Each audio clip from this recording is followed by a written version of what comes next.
Hi guys, we're continuing with the book called Ancient Greece. It's family life. The family was the main unit of the Greek society. Today is May 24th. Each family was also part of a larger grouping of brotherhood, and each brotherhood in its turn belonged to a tribe. This made the family part of a wide community. It says, in Athens, miniature wine jugs like this were presented at a special children's festival to children who had reached their third birthday. The head of the family. The father was very much the head of the family.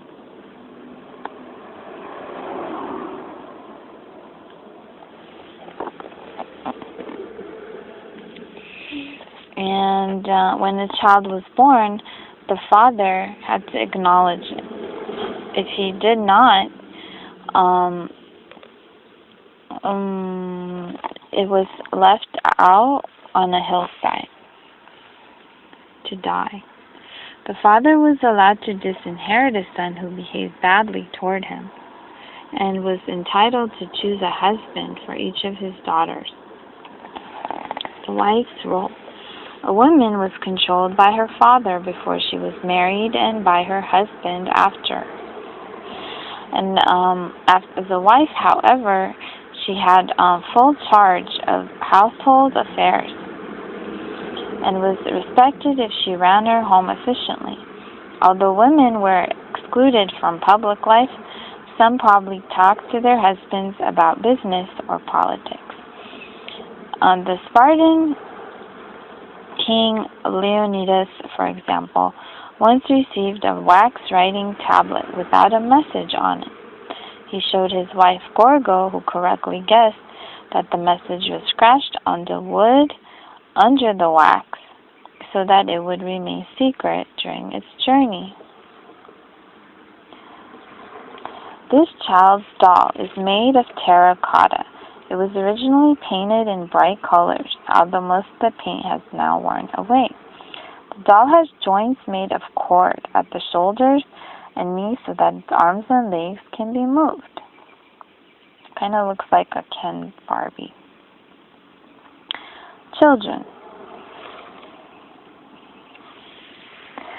The children of wealthy families were often looked after by slaves.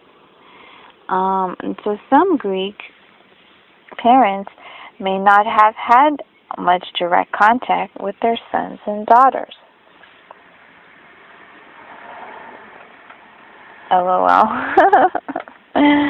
Perhaps for this reason, the Greeks seem to have been extremely sentimental about them. Children were a popular subject for vase painting, and a whole range of toys, including dolls, hobby horses, and kites, was made for their entertainment. A special children's festival was held every year in Athens, the Antisteria, when children were crowned with flowers and given presents of miniature wine jugs.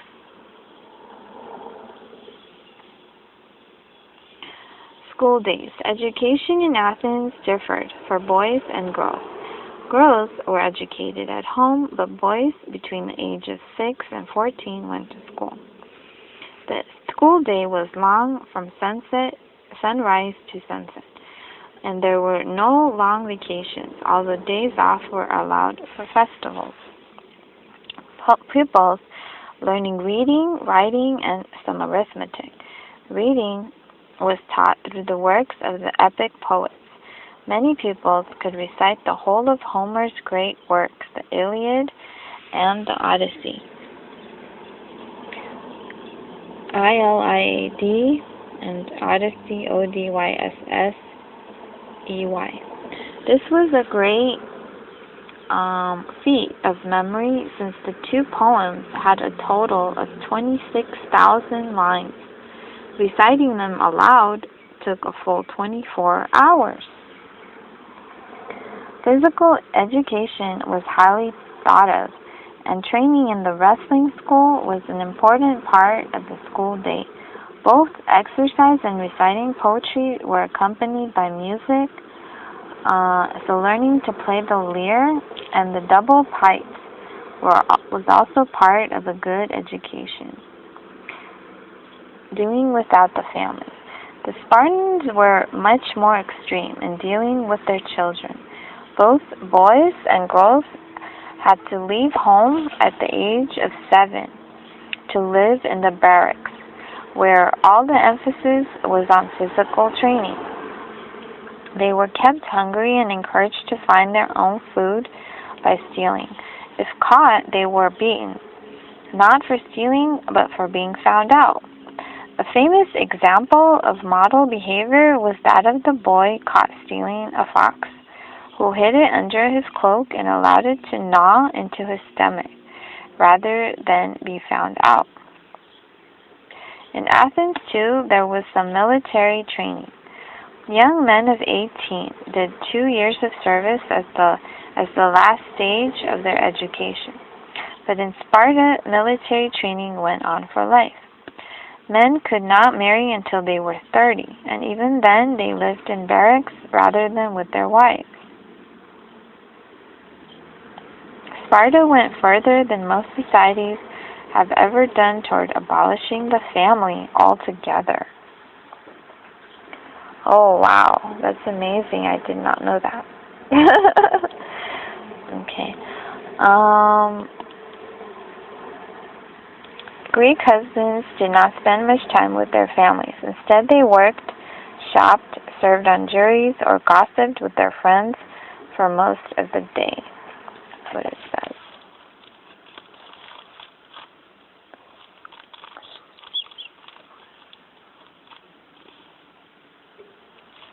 Okay, that's interesting. In the warm, sunny climate, the Greeks could live outside most of the time. They had no need for heavy clothing or for the large, hearty meals that are so essential to people living in colder countries. A plate decorated with fresh fish, was popular but expensive, and poor people who could not afford it ate dried or salted fish instead. Breakfast was not an important meal for the Greeks. The weather was usually warm enough for them to sleep without many blankets, so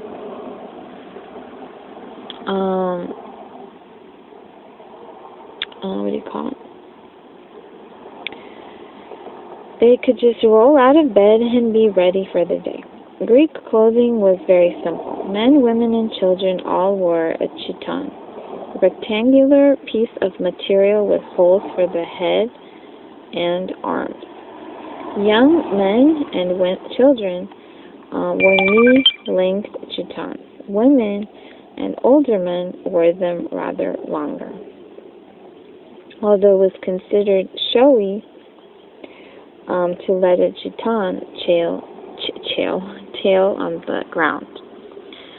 Sometimes women also wore peplos, which was similar to the chiton but opened down the side and with an extra fold at the top.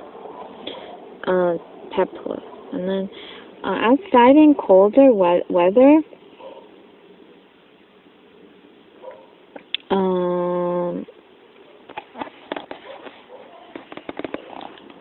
both sexes added a long cloak called a himation. Okay. There was plenty of wine and delicious food at a symposium. Entertainment was provided by musicians and dancing girls. The Greek diet. Men were responsible for buying the family's food at the marketplace, and slaves would carry it home. The Greeks mainly ate bread, olives, beans, and fruit, which fish was an occasional treat. Although plentiful in the sea, it still had to be caught, so it was considered a luxury. And let's see, the ancient Greeks ate very little, if any, meat.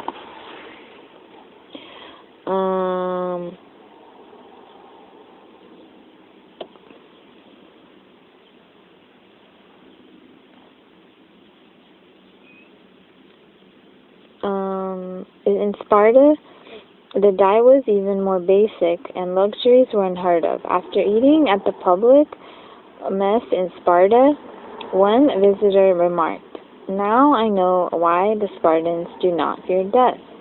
When asked to name his favorite dish, a Spartan poet admitted to a craving not for any special delicacy, but for lentil soup. Most Greeks drank wine, as coffee and tea were not discovered until 2,000 years later. The Greeks solved the problem of drunkenness by mixing their wine with water.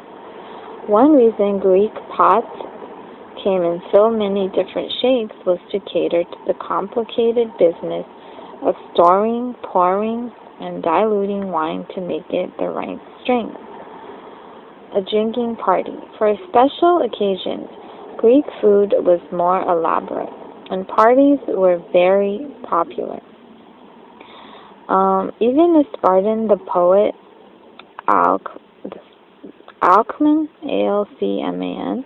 wrote with excitement about a party where the tables were crowned with poppy seed loaves,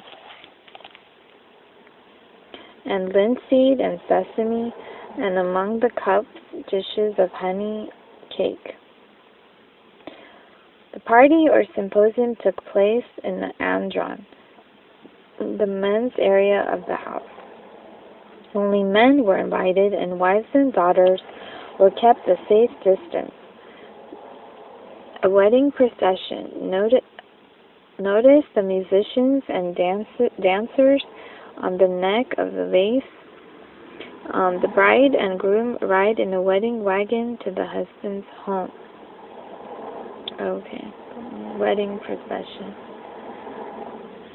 Greek tunics called chitons were just rectangular linen or wool cloth draped over the body and fastened with pins or brooches at the shoulder. A slave's assistance is often called upon to arrange the folds and fix the clasps. Dancing girls. A Greek party host usually employed musicians and dancing girls to amuse his guests. These girls were either slaves or unmarried women of Athenian society, called hetairai, and they were considered good for entertainment but not for marriage. Wine flowed freely on these occasions, and a game called katabos was played by throwing the dregs at a target. However, such parties were probably most valued for the conversations that took place. The dancing girls are for entertainment, not marriage, obviously, even though they're girls. Weddings. The women of the household had their chance to take part in the festivities when there was a wedding in the family. Greek marriages were almost always arranged between families. Girls were married off when they were only about 15, and they often did not meet their future husbands till the day of the wedding. Celebrations began with prayers and feasting in the bride's house, and in the evening, the bride was escorted to the groom's home in a wedding wagon. Since everything was done within the family circle, there was no need to go to the ancient Greek equivalent of a church or courthouse.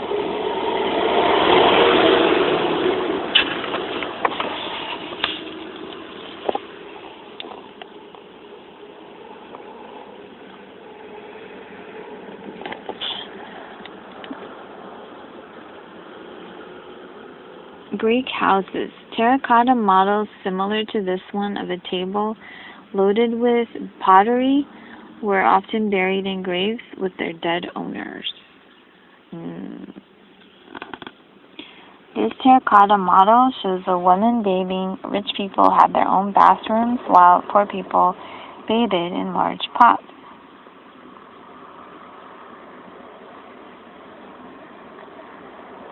Whether in the country or the city, Greek houses were not luxurious. They did not have the conveniences that we would consider essential today, such as running water, plumbing, and kitchen fixtures.